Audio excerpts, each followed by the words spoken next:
अस्सलाम वालेकुम नाजरीन, आप देख रहे हैं ज़शान सैयद यूट्यूब चैनल। नाजरीन, आज बात करेंगे पाकिस्तान तहरीक इंसाफ के हवाले से, सुप्रीम कोर्ट के हवाले से और इस्लामाबाद हाई कोर्ट के हवाले से।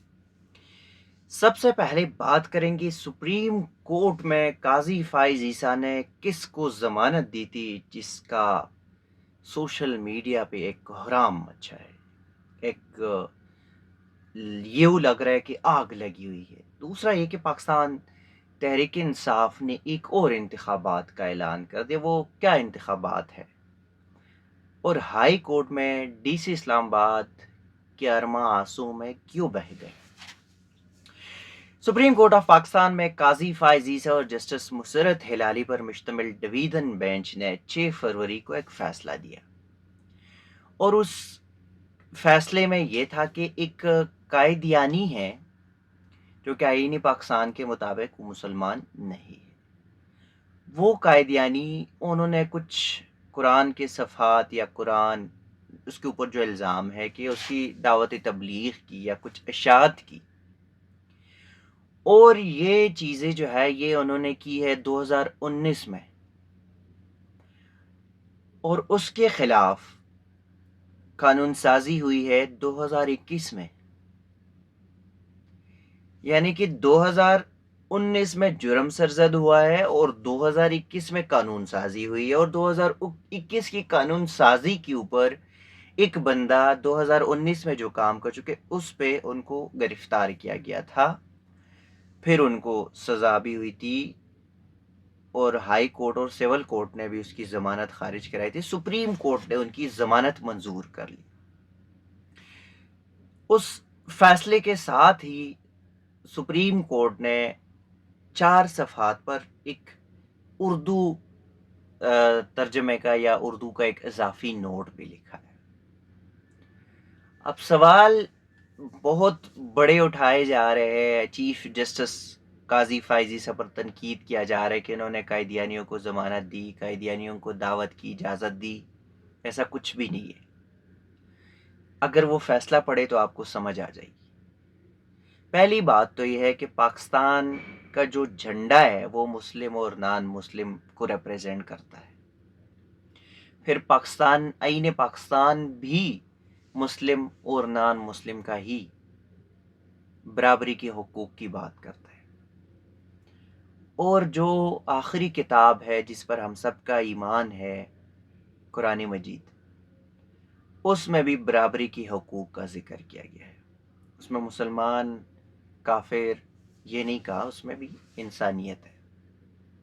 सरदार दो जहान या रहमतुल्लिल आलमीन का नाम जिसको दिया गया था, वो शख्सियत, वो हस्ती, उन्होंने भी मुसलमानियत की बात नहीं की थी। न वो सिर्फ मुसलमानों के लिए रहमतुल्लिल आलमीन आए थे। तो काजी फाइज ईसा ने जिस शख्सियत को ज़मानत दी है, एक तो ये है कि वो ज़मानत उनका हक है। दूसरी बात ये कि अगर आपका अपना ही कानून जो है वो उसमें उतार चढ़ाव है, कुछ गलतियां है, तो उसकी सज़ा कोई नॉन मुस्लिम क्यों भुगते? काजी फाइज ईसा और जस्टिस मुसरत हिलाली ने जो फैसला दिया है, इसके ऊपर जो हमारे कुछ यूट्यूबर्स है या कुछ इवन मौलाना फजल रहमान जैसी शख्सियत ने भी फैसला बगैर पढ़े उसके ऊपर तनकीद की है, तो ये बहुत नाइंसाफ़ी होगी। अगर कोई कायदियानी है तो वो उस मुल्क का हिस्सा है, वो इस मुल्क का शहरी है। ज़मानत हर शहरी का हक है, मुसलमान का नहीं। और जब हर शहरी का ज़मानत हक है तो काजी फाइज ईसा का ये फैसला बेहतरीन है। और ये हमारी आइन में है, हमारी दीन में है, कुरान में है कि अक़लियतों का ख्याल रखा जाए। बेशक वो मुसलमान नहीं है, लेकिन उनकी हकूक़ है और हम पर लाजिम है। तो एक तो ये था। दूसरा ये कि पाकिस्तान तहरीक इंसाफ ने एक बार फिर से इंट्रा पार्टी इंतखाबात का ऐलान कर दिया 3 मार्च को, जो मुल्क भर में इंतखाबात होंगे। इमरान खान ने अपने पैनल से बैरिस्टर गौहर को चेयरमैन एक बार फिर और उमर अयूब को सेक्रेटरी जनरल के ओहदे पर नामजद कर दिया। اب 3 تاریخ کو ملک بھر میں انٹرا پارٹی کے انتخابات ہوں گے، پاکستان تحریک انصاف کے کارکن اس میں حصہ لے سکتے ہیں، لیکن سوال پھر بھی یہ ہے کہ ماضی کے انتخابات میں جس طرح الیکشن کمیشن نے کوتاہیاں اور غلطیوں کا معذرت جن غلطیوں کی نشاندہی کی تھی سپریم کورٹ نے بھی، اور بلہ ان کے ہاتھوں سے گیا تھا، کیا وہ غلطیاں دوبارہ تو نہیں دہرائی جائے گی؟ پاکستان تحریک انصاف کو یہ چیز لازمی دیکھنا پڑے گا۔ تیسرا یہ کہ ڈی سی اسلام آباد عرفان نواز میمن، جو اسلام آباد ہائی کورٹ نے ان کو بیرون ملک جانے سے روک دیا ہے، ان کو دوبارہ توہین عدالت کا شوکاز نوٹس جاری کیا جا چکا ہے۔ انہوں نے عمرے کے لیے جانا تھا، اور انہوں نے جسٹس بابر ستار کی عدالت میں جب یہ کہا تو جسٹس بابر ستار نے ان کو کہا کہ جن لوگوں کے خلاف آپ نے غیر قانونی 3 MPO کے آرڈر جاری کیے تھے، وہ اور ان کی فیملی کیا عمرے کے لیے نہیں جا رہے تھے؟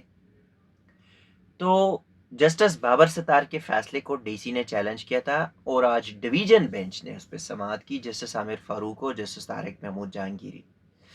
ایک تو یہ کہ عدالت نے ان کو کہا کہ جب وارنٹ گرفتاری جاری ہوئی تھی اور آپ پیش ہوئے تو وارنٹ گرفتاری ختم ہوگی۔ دوسرا یہ کہ سنگل رکنی بینچ کے فیصلے جو ہے ایک بار پہلے بھی اس طرح کا فیصلہ جو ہے وہ چیلنج کیا گیا تھا، اور ڈویژن بینچ نے اس فیصلے کو، اس درخواست کو مسترد کیا تھا۔ ابھی بھی انہوں نے کہا کہ اس طرح میں آپ کو کوئی اجازت نہیں دے سکتا۔ ڈویژن بینچ نے پیر تک سماعت گیا، نے کہا پیر کو آپ جس عدالت میں کیس ہے ادھر ہی درخواست ہے، تو ان کو یہ بھی کہا گیا کہ نہیں، ان کو بتایا تھا لیکن انہوں نے نہیں مانے، تو اب وہ کیس بھی سماعت پیر کو ہوگی۔ اب یہ دیکھنا ہوگا کہ کیا ڈی سی اسلام آباد عمرے پہ جا پائیں گے یا نہیں، لیکن بقول ان کے اور ان کے وکلاء کی کہ 22 تاریخ کو انہوں نے جانا ہے یا جانا تھا اپنا اس پہ عمرے کے لیے، 22 یعنی آج، اور کل انہوں نے درخواست دی، آج اس پہ ہیئرنگ ہوئی، ٹکٹس وغیرہ سارا کچھ، تو اس کا مطلب ہے کہ یہ وزٹ ان کا روک گیا۔ اب منڈے کو شوکاز نوٹس کا جواب بھی دے گا، اور یہ انٹرا کورٹ جو اپیل ہے اس پہ بھی ہائی کورٹ فیصلہ کرے گی۔ ناظرین، اب تک کے لیے اتنا ہی، اسی قسم کی چیزیں آپ کے ساتھ شیئر کریں گے، تب تک کے لیے دیجیے گا اجازت، اللہ حافظ۔